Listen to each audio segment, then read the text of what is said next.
Welcome to Truth and Transcendence. You can find all our other episodes on truthandtranscendence.com. Today, I'm delighted to welcome special guest Amanda Falkenberg, who is an internationally acclaimed composer and creator of the Moons Symphony, which is a groundbreaking fusion of orchestral music and planetary science. Her work, inspired by collaborations with NASA scientists and astronauts, transforms real space discoveries into immersive musical storytelling. Through her LUNAR educational program, she guides learners of all ages to explore the outer solar system through sound, science, and imagination, which, honestly, how unique is that? That's very, very exciting. And you can find Amanda and everything she's doing on moons-symphony.com. And in the show notes, there's going to be a longer link to the educational course, which is attached to the Moon Symphony, which is fascinating. So, Amanda, thank you so much for coming on the show. Thank you so much for having me. It's such a pleasure to be conversing with you on this topic that is very dear to my heart, I guess you could say. Definitely. Well, I don't think you'd have been able to do it if it wasn't dear to your heart, would it? I think, yeah, that is just the nail on the head right there. I think artists, we need these passion projects in order to, last the distance, if you like. This project's been evolving for the last 8 years. And you need a lot of commitment and passion to, last the distance and still, I and not fatigued by it all because it's so immense, especially with the layers of this kind of project of this size. But, as my sister would always say to me, you don't need to see the full staircase to take each step. So I love that. I like that too. Yes, it's very profound. It's very helpful. Yeah, absolutely. I love that. So Mm. when we met before on the pre-call, and I was asking you a little bit about, who you are and how can you be the sort of person who can actually think of something like this? Who's going to wake up on a Sunday morning and go, "Do you know what? I think I will just make a orchestral piece about the planets. I think I'll do that. Tell you what, I'm going to contact NASA and see if they think it's a good idea." That's just not, what the average person is going to think of. So, and I asked you a bit about yourself, and you said that you've got this amazing kind of connection with the question, how far can we take this? And I thought that was so interesting because I think so often in life we think, how can I get this dealt with? How can I solve these annoying problems? How can I sort of do enough? But how far can we take this is an incredibly expansive perspective. So would you like to share a little bit about your connection with how far can we take this? Well, I mean that theme was already inside of me before I before I stumbled across this project, and it really was how far can I take my curiosity and creativity, and by I've been a film composer for many decades now, and it's such a riveting and enriching environment to be part of to transform these emotional stories into musical soundscapes. So I've been doing this for a long time, but really, in truth, I feel like the moon's actually found me a little bit. If I were going to be honest with you about this, or maybe we found each other. But I was in the middle of a piano concerto. I was in between film projects, and I was crafting a composition, 10-minute piano work called "Crossing of the Crescent Moon." I called it that because I absolutely love moons. I love celebrating full moons, and so I decided to write a piano concerto around that. Being in the Middle East, Dubai, there are moons everywhere, so it's always in your path, I guess you could say, your visual path.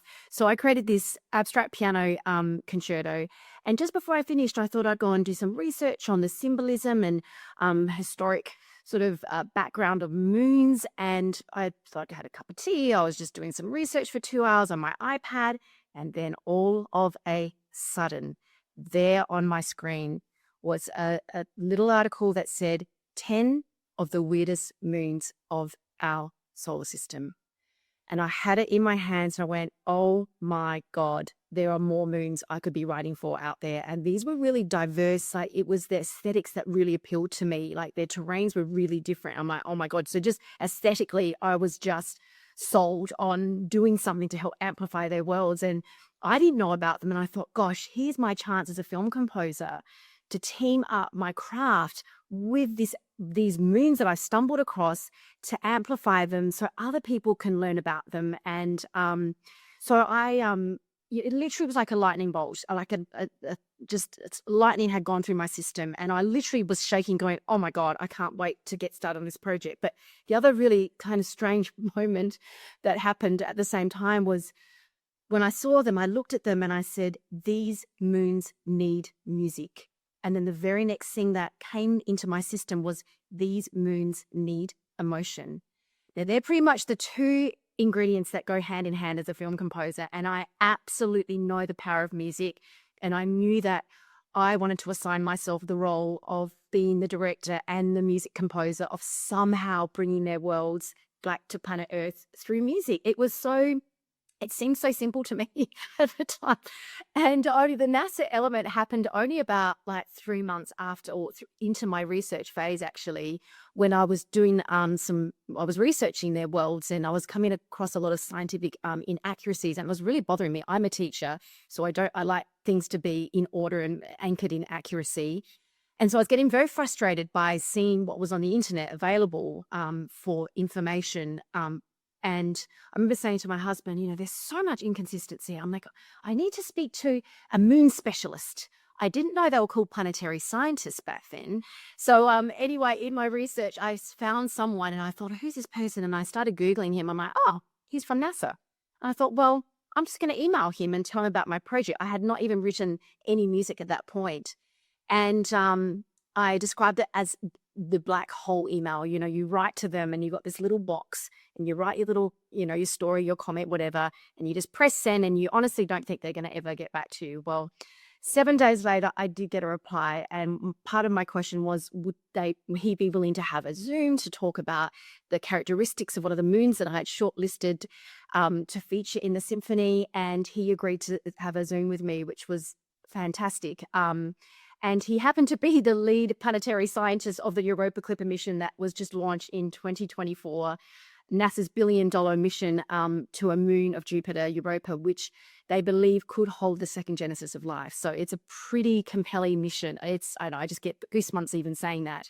But there we were as planetary scientists, as composer. And I remember we had such an engaging conversation. And about halfway through our conversation, he said to me, Amanda, I think the scientists would be really interested in what you're doing. I'm like, really? And he said, oh, yes, I think they would be. And then it was at that same year I was invited to do a TEDx talk in Dubai. And he was also very good friends with lead planetary scientist, Dr. Linda Spilker, who's leading the Voyager missions right now. And so he told her about my project, and she saw my TEDx talk, absolutely sold on my project, and invited me to NASA JPL to present to the Cassini scientists that same year. So that's really how it all sort of snowballed. It wasn't a kind of I'm just going to wake up and do it.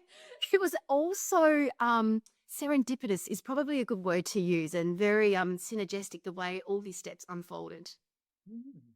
Well, I mean, it sounds like people used to talk about an idea whose time has come. That idea that an idea can emerge at just the right moment that fits with something else where it's the right moment for that. Obviously, for this man, it obviously met something in him that was ready to consider something like that. And for you were looking at the moons. You suddenly saw this article about the other moons, and you were already interested in the moon. And suddenly that triggered you. So that's a really interesting kind of set of synchronicities, isn't it? It actually is, and that's part of my LUNAR course. So it's taken me like 3 years to really finalize the format. So it's super authentic, and it's just baked in this kind of a spirit of how the whole symphony has evolved. And there was somehow I wanted to really make sure that the LUNAR educational experience reflected that. And it's funny you say that, because one of my my progressive treks or my that's how I'm sort of delivering the educational content, and it's called the synergistic worlds, and I have a whole lesson devoted to that very subject you're talking about. So I show my students how the worlds of, that seemingly opposite worlds of planetary science and music, and show how they actually do blend and they do fit together. And I have so many stories to share, just like you've just shared then, to show that these worlds that are often pulled apart actually coexist beautifully in this wonderful ecosystem of planetary exploration. So thank you for saying that, because that's super special to me in this whole journey of creating this Moon Symphony. Yeah, it's got a magical quality to it, doesn't it? That synchronicity. And in the way you describe it, you said something about not being fatigued by the process. That is that part of why you don't get fatigued, because of the magic of those connections. It really is. And I also think, especially when I was building the symphony and working very tediously with the notation score, which you can imagine for like 95 instruments, there's a lot of room for error.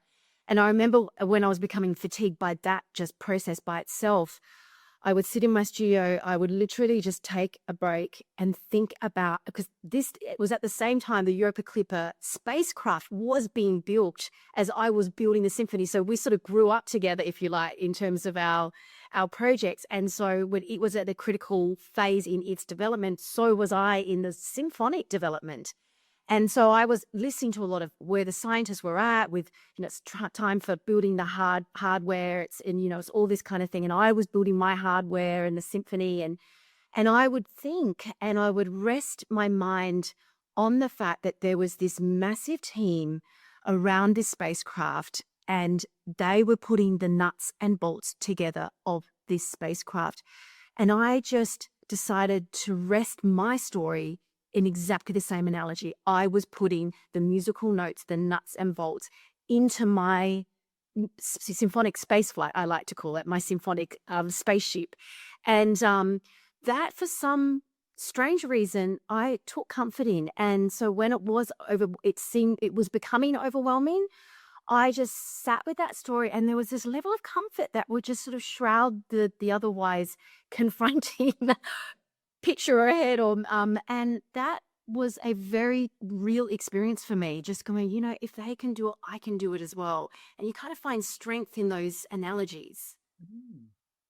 Right. So you were you were using what they were doing as part of your foundation to support what you were doing. I think that's very astute, and I've heard other examples of people doing that, where they look outside at something that other people are doing or that's happening, or even if it's just an aspect of nature, let's say, Exactly. look at that mountain, whatever, I can be steadfast too, kind of thing.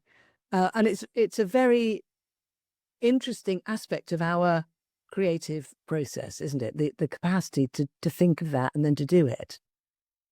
But I think there's also this other magical quality, as you were using that phrase before, that somehow just calms down your your system. And I don't know, I'm not a scientist from that perspective, but there was something soothing about just laying my story on top of theirs and seeing the comparison and going, oh, it's going to be okay. Like, everything's a process, and that's one of the phrases I use a lot when I'm talking about the scientists. It's a process. It's not about a destination, and I love that, because they can often get it wrong with their predictions about what their spacecraft is going to see once they arrive at these worlds, and all that sort of stuff. And I'm like, okay, this is really, we're in it for the long game here, and so yeah, I guess I haven't even stopped to think beyond that, because I was just happy with my level of comfort that I was able to extract from the comparison. But I definitely really resonate with what you're saying about people looking at nature, the mountains, the big oak trees, and all those beautiful analogies that we can just immerse ourselves in and find comfort. Yeah. And one example where I live is there are a lot of sheep here, and the sheep, they move around when they want to move around. They stand still when they want to stand still. They lie down when they want to lie down. And they sort of sing out whenever they feel like it. And I asked somebody once, what does it mean when they sing out? And they said, I don't know, but it definitely means something. You can be assured of that. Right. And so they're being alive and in their own vibration of exactly how they want to do it. It's a great reminder, if ever I get stuck in my head or insular, to go, no, look, there's an example. Just be and just follow. And it's a great example. And I think another example I just thought of, we're both members of Podmatch, aren't we? Which is where we met. Now, Podmatch, being a member of Podmatch as a podcaster does also give that relaxation and that feeling of support, because there's a bunch of other people out there trying to do it and making the same mistakes I make, hitting the same challenges, coming up with ideas, and we can actually talk to each other. So you just reminded me of the value of that as another example.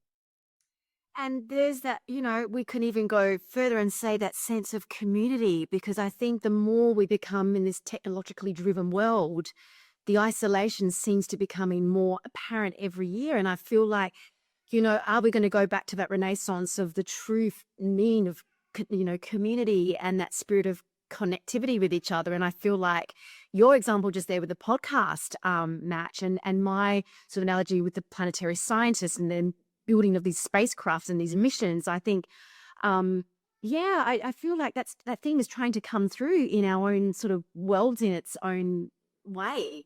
So, which is fascinating to me. Yeah, me too. I think that's fantastic. That on its own is a really, really interesting piece of reminder, I think, for all of us. And I just wanted to track back slightly. You were talking about you became fascinated in the moon and you were exploring about the moon. And then you saw a thing about all these other moons. And your response to that was to start looking at those. And coming back to this thing I mentioned earlier about the how far can we take this, that quality of yours of, I don't know, curiosity, imagination, there's a whole kind of interesting quality there that you're expressing. And by the way, there's a beautiful cat just behind you. This is like, I cannot, funny enough, she is a massive feature in my LUNAR program. Like literally she's almost in every scene. And funny enough, she's been a part of the whole entire journey. She just is so musical. And I think she's really enjoying this conversation. Seems exquisite. Yes. Absolutely exquisite. So yeah, would you like to share a bit about this quality of yours around, if you're interested in something, so you completely explore it. There's something else comes up which expands it. Oh, you completely explore that. What is it like to have that kind of thing happening with you?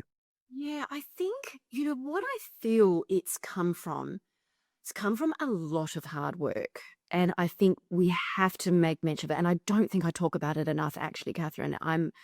I've been a pianist since I was 2.5 years old. And I've spent the first 2 decades of my life absolutely climbing to the highest mountain as I possibly could as a pianist. So I went through all the exams. So already that spirit was evident at a young age, because I was like, okay, I want to do all the piano exams. And I absolutely did. I got up to my Elmaz in Australia. And then I'm like, everyone can play Beethoven. Everyone can play Tchaikovsky. I want to do something a bit different.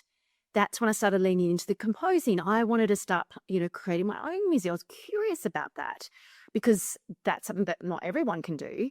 And so then the next, 2-3 decades, I've been spending my time, learning my craft as a film composer and a composer of the orchestra in particular. I started off with just like little piano miniatures, but then I got more curious about the other colors of instruments that I could be using in my palette.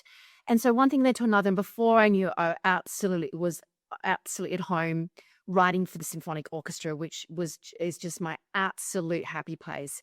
And so it didn't take long for me to really define that craft. I'd say probably a good 5 to 8 years, but I mean, this is working like 8 hours, 10 hours a day on it.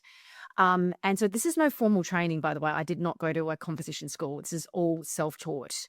All I have is my solid background as a piano/concert pianist, in the making sort of thing. But I didn't want to pursue the concert pianist because for those reasons I explained before.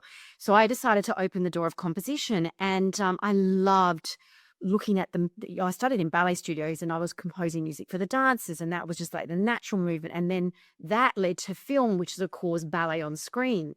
And then the thing I loved about the film is the emotional quality was a lot more pronounced. And so things have just, and I've always been a collaborator. I've always loved layers, and I've always been so fascinated about what happens when you really get at the possible top of your craft as much as you possibly can.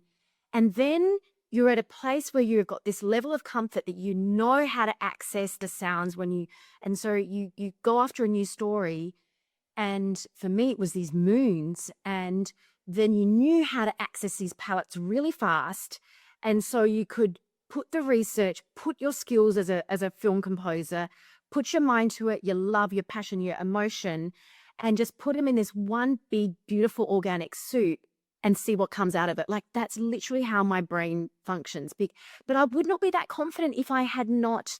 I mean, the other thing as well is I was testing myself out. I enroll my music, register, I should say, my music into film competitions, and I was constantly getting really awesome feedback. But I'm like, that's all well and good, you know, but I want to do something even better than just getting, submitting a small composition that I wrote and getting a nice review and winning the contest or whatever.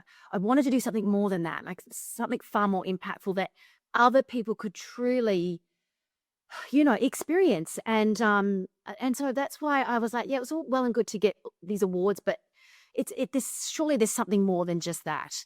And that's when I came across the Moons and this big story about humanity that was attached to it, which has far more impact than an award on your wall or something. And so that, for me, that's where I think the crossover started to happen, that I wanted something so deep and meaningful, and that other people could really resonate and find a home and a story that they could associate themselves with this big epic journey into the outer solar system, really back to planet Earth, to realize that incredible existence we have here in the solar system. So I think it's, if I really was to unpack it, I'd have to say there's a lot of that going on too, hey? Yeah. I think that's fantastic that you remind us of that, because often I think when people look at really inspirational work people are doing, they assume that that person just sort of magically started doing it out of nothing, and being a pianist since the age of 2.5, I think you said, and working really hard at that for 20 years, that is extraordinary. And I would imagine that if anyone who committed themselves to working really hard at whatever it was for 20 years from 2.5 would probably build up quite a strong foundation in it, But I also love that quality of that you're constantly looking at for the next thing where you're going to stretch yourself. You're constantly looking for the next, and you don't describe it as a challenge. You describe it as more as if you're looking for the next level of what's really interesting. Yeah. Is that how it feels? It is. And I think while I'm waiting for the world premiere of the Moons Symphony to come out, which is happening soon, and for more people to experience the live performances of the Moon Symphony, which is extremely impactful. I've had enough beta testing over the years to know the sort of response, but that is very slow coming, actually, Catherine. It's much slower than I thought, and that was a huge lesson for me. And so, but in the meantime, I'm also a big believer about universe timing, and what the universe has in store for you, not what you have in store for yourself. And so lowering expectations, which has been a big lesson since I had the recording of the Moon Symphony.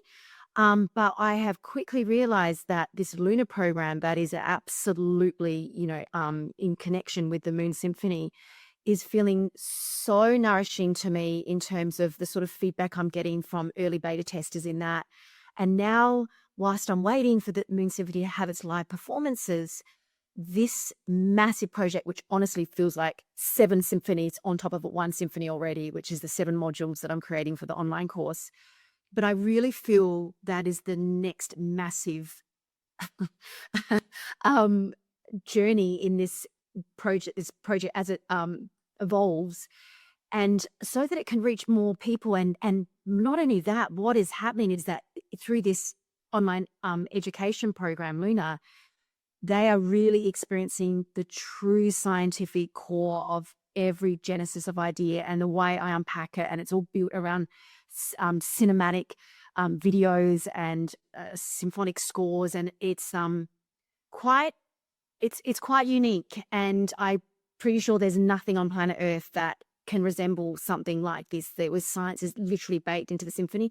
And I think because I know that, just like when I came across the idea, I felt it was something very unique. I don't want to just give up on it, Catherine. I want to sort of like go, how far can I take this next educational thing? Which I didn't think it was going to be as huge as it feels. But again, I'm not going to be fatigued. I'm going to step into it. Again, the universe doesn't give us anything we can't handle. And if I don't finish this lifetime, maybe I'll come back and finish it next lifetime. I don't know. Like, that's also, I'm sort of thinking on those lines as well from the comfort perspective of this vast expansive project. So yeah, it just keeps getting bigger. Yeah. Well, that's fascinating. So how did that idea emerge of creating the LUNAR course? So you've created this symphony. Some people would think, great, that's me done now. But not you. And so you then came up with this idea came to you. What happened there? What was that? How did that come through? And what was the connection? And what was the impetus for that? Okay, so LUNAR, I just couldn't spell out that. LUNAR stands for Learning Under New Artistic Regimes. So it's a real immersive interdisciplinary experience which is the whole program is about. But that label only came about 3 or 4 years ago after the recording. I didn't know what my educational program was going to look like. I was far too busy organizing the symphony and having the recording done, which was a massive project in and amongst itself. But the educational component came as soon as I identified that I needed a choir, because I started just looking at the aesthetics. I thought, I'm just going to paint this beautiful symphonic tone poem. But when I saw the science, I'm like, I'm going to need a choir, because that's going to be able to help the narration of the scientific concepts. So, of course, my workload just went like this. But I'm like, no, if I'm going to do it, I do it properly. So I brought the choir in. And as soon as I brought that choir in, and I started knowing that there was science at the bedrock of this symphony, I knew it was going to be educational. And I'm a learner at heart, and I am a teacher at heart. And so I'm loving the learning process, and I'm hoping that others will be able to also enjoy learning under these new artistic regimes, which is the LUNAR slogan. So that's how, so really it's always been embedded from pretty much day one, but only the last 3 years since the recording have I just tried to figure out how I'm going to roll out this quite intricate meeting of interdisciplinary worlds, like authentically, not just ad hoc, like truly immerse them and have it feeling like this seamless journey, which I'm starting, like I've got my formula figured out. Thank God. That took quite a long time, much longer than I thought. But so that's how the whole educational idea came through. And I didn't even think it was going to be an online course. What I was doing, I was beta testing it in live performances at Imperial College. Back in 2022, I held the first ever LUNAR pilot to, I think it was 800 students that came. Tickets sold out within like 8 hours, I was told, when they learned about this hour-and-a-half presentation. So we had a little live ensemble. We had NASA planetary scientists that came. And so we did this little 3-pronged journey through science. I unpacked it through music, and then you'd hear it show up as an ensemble. And then we actually had a video crew that filmed the live reactions of the students that when they came out of the auditorium. And I mean, I get goosebumps even thinking about like their reactions. They were like, oh my God, I would do that 5 more times. And so I'm looking at these reactions, and on this other girl's like, oh my God, it's rekindled my love for astrobiology. I want to go back. And I'm like, wow, okay, what do I do with this information? And so really I've been trying to unpack it in a way. And it was my sister who said, you've got to do an online course.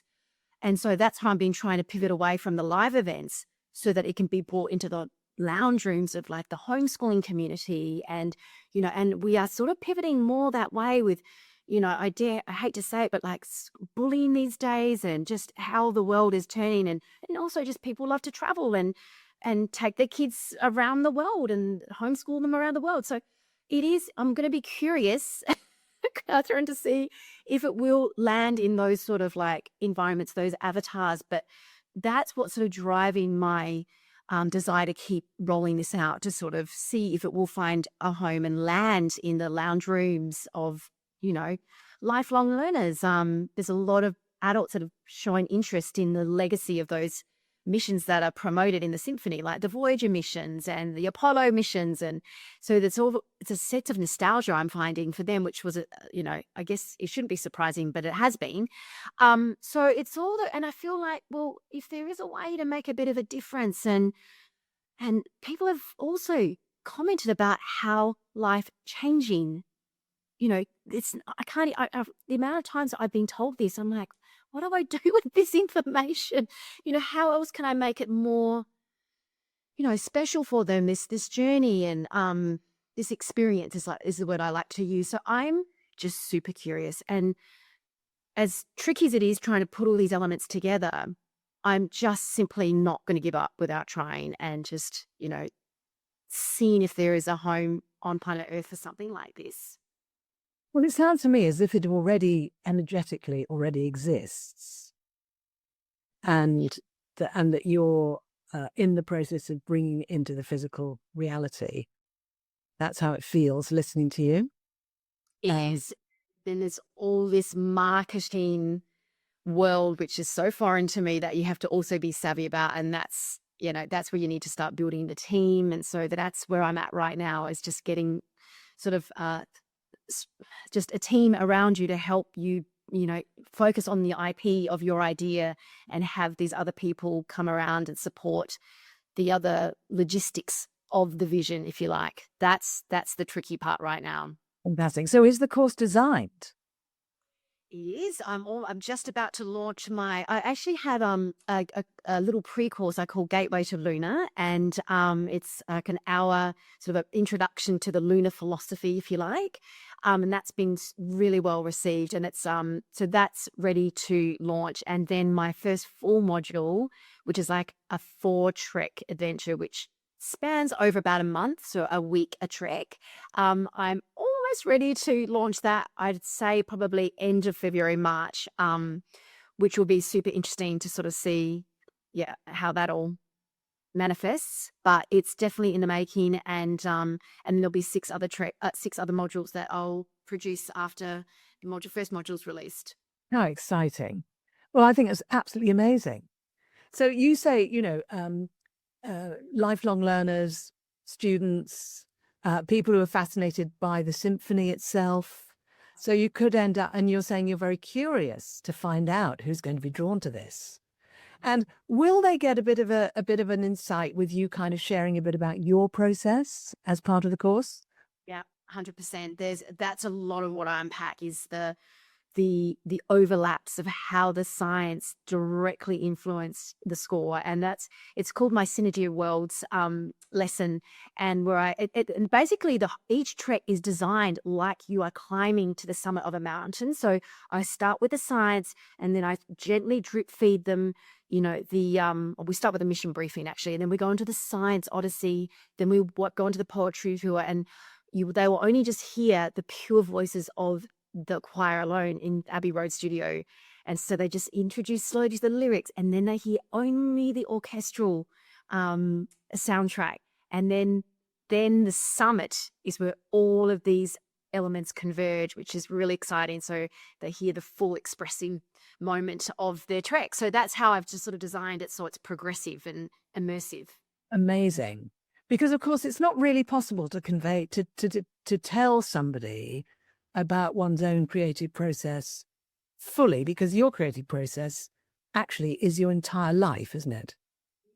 Till now. So it's not like the last year or even the last 8 years. It's your whole life.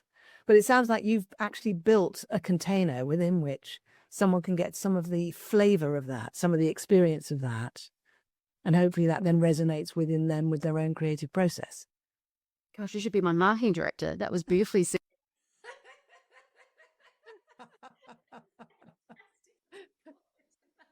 Feel free to take any of the wording from this episode. I always say to guests, if there's anything, because, in these conversations, for me, these conversations are creative process in and of themselves, so we trigger things in each other as we're talking, which is just beautiful, very fascinating. And I that's one, because years ago I used to be having conversations with friends, and one of us would say at the end, God, I wish we'd recorded that, because that was amazing. And this was before podcasts existed.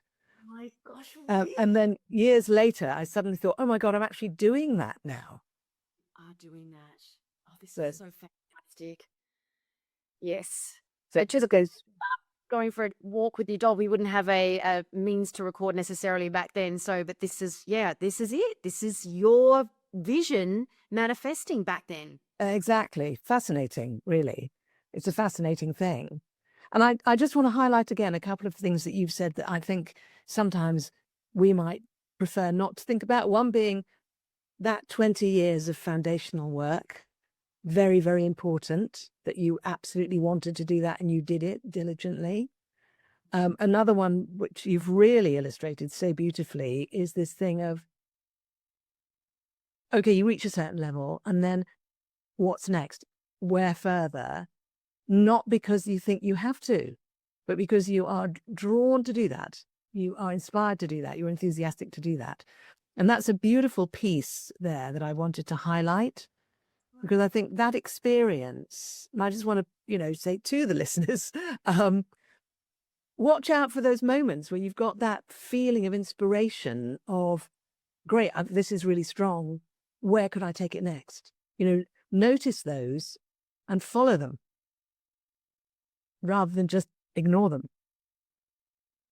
I love it. And I think, it really is driven by, and I hope I don't want to overuse the word, but it is so curious because I get some feedback. I get lots of feedback, and it's so okay. So it's encouraging. Like the feedback is super encouraging. Like you could just park it there. Oh my gosh, how amazing! You've made my day. Like that's usually how someone could respond to a review or something like that. And I absolutely do. Honestly, I had the most amazing reviews come through over Christmas, and I turned to my husband, I'm like, I don't need any Christmas presents under the tree. I've just got it right there. And then I just floated in this cloud of happiness going, oh my God, like I can't believe the way she expressed her experience with this LUNAR program and the music and how I've sort of unpacking it for them. And so as, the weeks went by, I'm like, no, there's got to be, I have to keep working at this. I've got to keep seeing if there's other people who are also going to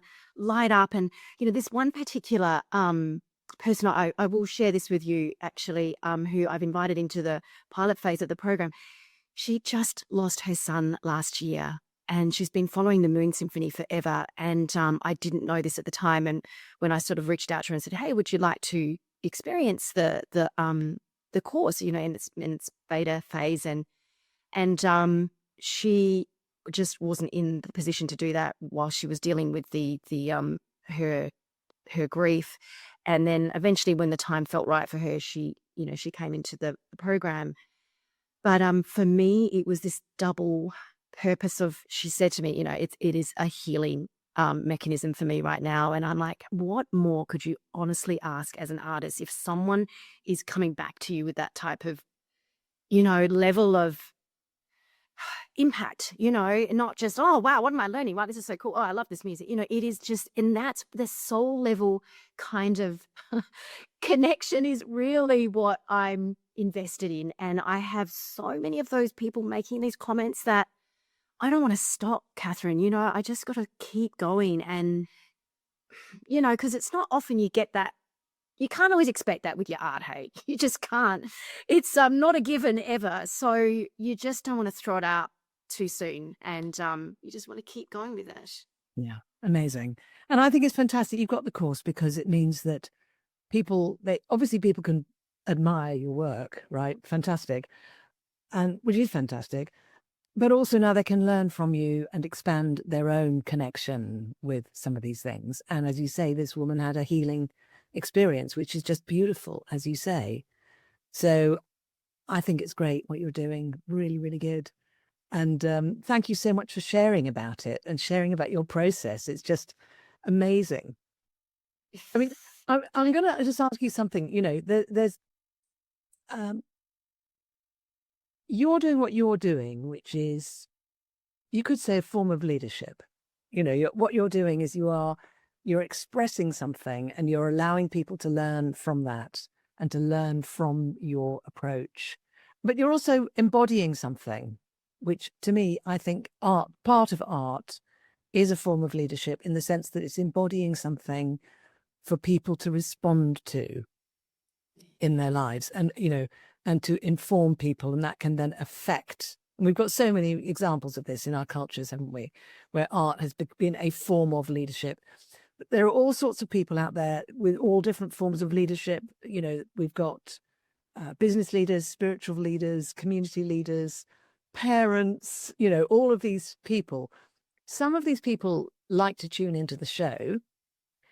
Is there something you'd like to say to those people in relation to some of what we've been talking about today?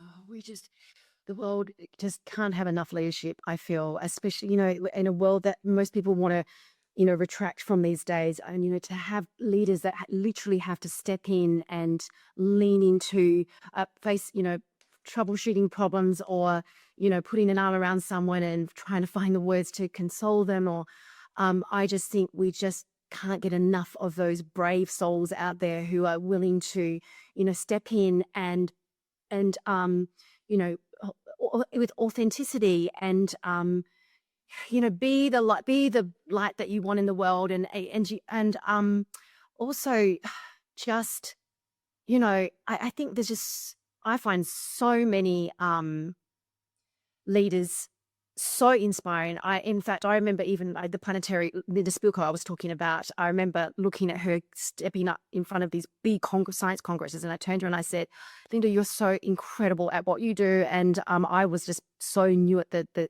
craft back then. And she just said, "Oh, Amanda, I've had a lot of mentors in my life." And so I think, you know, as long as we, you know, we take on, we assume the role of leadership, but also know that people are watching us, and we are also assuming that that type of mentor role as well. And so there's this beautiful overlap and synergy that's whirling around these roles that we take on as leaders, as parents, teachers, or whatever. So I just think we just got to keep in that front line and be brave and bold and inspirational to whoever wants to hear our story. Beautiful. Thank you so much. So, as I said to you before we started recording, I could sit and talk to you for hours and hours on end. And we've talked about a lot today. Has there been for you a favorite part of our conversation? I knew I was going to enjoy your energy. And I honestly have just loved the philosophical angle that you have unpacked these questions and the themes, and, you know, how you won't let an idea get away. You sort of anchor back to it. And I just really want to thank you, and thank you for appreciating my journey. And I think just being so, you know, authentic in this conversation, and you just struck me as someone super savvy, super highly functional, and we need to clone someone like you out there as well. So, you know, that truly is my, just, you know, I just really, I can't get enough of this kind of like substance, this conversation of substance. You, Good enough answer. thank you very well. That's amazing. Thank you so much. Thank you. Beautiful. Well, it's been a fantastic conversation for me as well. And of course, these things do take two, don't they? So, you know, you're right. I feel we need these conversations. We need these deep dives together, you know, in communication, in connection, from a place of goodwill and love and contribution, which is, I think we both are coming from that place. So thank you. It's just been amazing having you on the show. Oh, Catherine, I feel like we're kindred spirits. I honestly do. Like, it's so cool. I love it. And hard to find kindred spirits in a place like Dubai these days. But yeah, it has been such a joy. And as you know, it was my big birthday year. And I literally will tick that one as another beautiful birthday present, this interaction today, honestly. Like, Amazing. yeah, I'm serious when I say that. So Thank you. Well, thank you so much for coming on the show. And thank you, everybody, for watching and listening. And do go and check out this amazing LUNAR course. And just to remind you, if you go to moons-symphony.com, you'll find all of Amanda's work. And do look in the show notes for the link that takes you straight to the course. So, oh, and do check out more episodes on truthandtranscendence.com. So thank you again, Amanda. thank you so much. It's been an absolute pleasure.